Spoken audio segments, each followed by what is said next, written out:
It's the Joel Shit Show featuring Joel Shit. Hi, welcome to the Joel Shit Show. I'm your host, Joel Shit. Let's see, yesterday I did my Yahoo shift at eBay because I was trying to rip into some 2010 Topps football, and it was so busy I only got four hobby boxes. That was all I did yesterday. This shit's happened at every release. I just can't get it all done. I think I'm a lot busier now than I was when I started selling cars on eBay. It's pretty safe to say.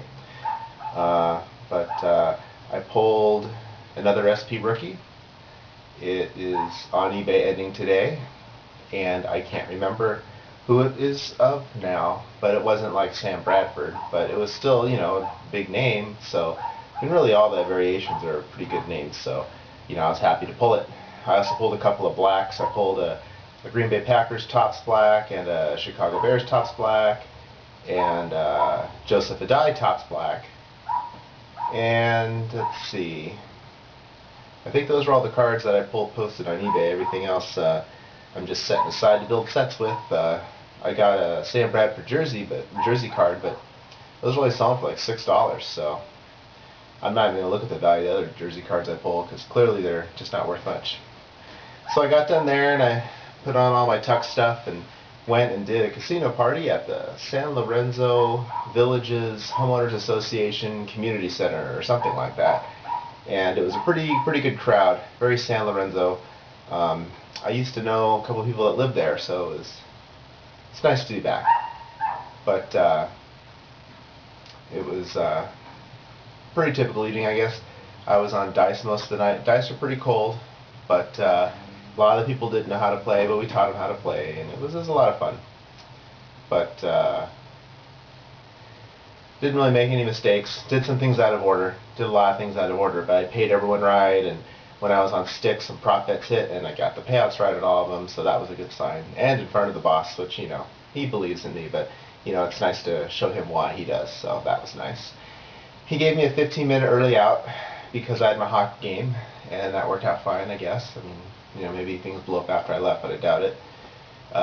Made it to Redwood City in time for my game. Timed it pretty well, actually. And went out there, and the first game, both teams only had 8 players, so if I didn't have this gig, could have played in it for sure. And it was an exciting game. The final was 7-6. And there was a mix-up with the score. When I got there, it was 6-5. It was actually 7-5, and no one knew. Well, if I had been there, I would have said something, because I always know what the score is. But, you know, it's nice to see what happens when you're not there. It helps you feel better and realize that you really make a difference. So we went out there, and I don't remember the specifics. I think we gave up 2 in the first and 2 in the second. I just know it was 4-0. And then in the third, we got 1 goal back. And then we got another goal back to make it 4-2. And then the last few minutes, we went absolutely nuts. And we were really putting a lot of pressure on the other team. We pulled our goalie, and we just couldn't get it past him. And I played center in the game. I requested it because it's probably the most exercised playing center. And I knew I was only playing 1 game, so I wanted to get as much exercise as I could. So I got to be second line center and went out there for a face-off with about a minute 40 left. And I noticed that the other center had come out too, and I was like, yeah, you know, I guess it's a good idea to get off because I'd been out for 30 or 40 seconds. And then I realized the goalie was pulled, and he was the one that came on for the goalie, which I thought was a good decision.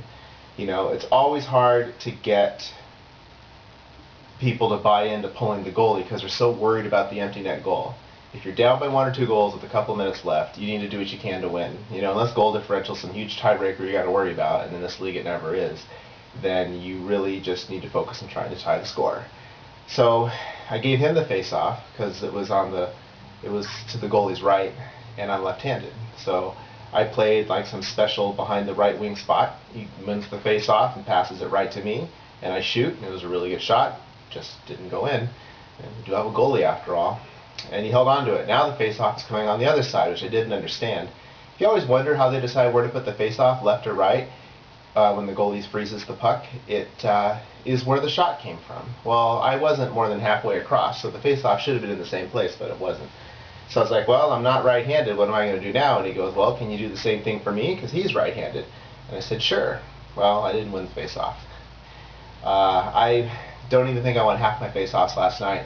I really think it's the next thing I want to work on because when I play against centers that know anything about winning face-offs, I don't win face-offs. The reason I was so good at that was because I was playing against people that hadn't played center before, and I just had faster reflexes, and so I could just hit the puck to the person next to me, behind me, and not have to do anything fancy. Well, that basic approach isn't going to work when people actually know how to handle a face-off. So they couldn't get the puck out of their own zone, and we did get a few more shots off, but nothing set up like that play would have set up. So that was disappointing for me because I wanted to return the favor, but it didn't work out. We ended up losing 4-2 to a team that had not won yet this season. I think the last time we played them, we tied them, and it was a very winnable game. And we had some bad bounces, and we had pucks hit the crossbar and the post, and but at the same time, it was a game we should have won, even though they had a lot of players on their team that don't handle the puck well, and we were constantly poke checking and creating loose pucks, but we just didn't do anything with them. And I don't know, you can't win every game, and so I think the fact that we stuck with it and we didn't give up in the third period, shows we still got a good chance. So that's how I'm looking at it anyway. Then I came home, went to bed. That's all the time we have today. Visit us on the web at joelshitshow.com. Email joel@joelshitshow.com.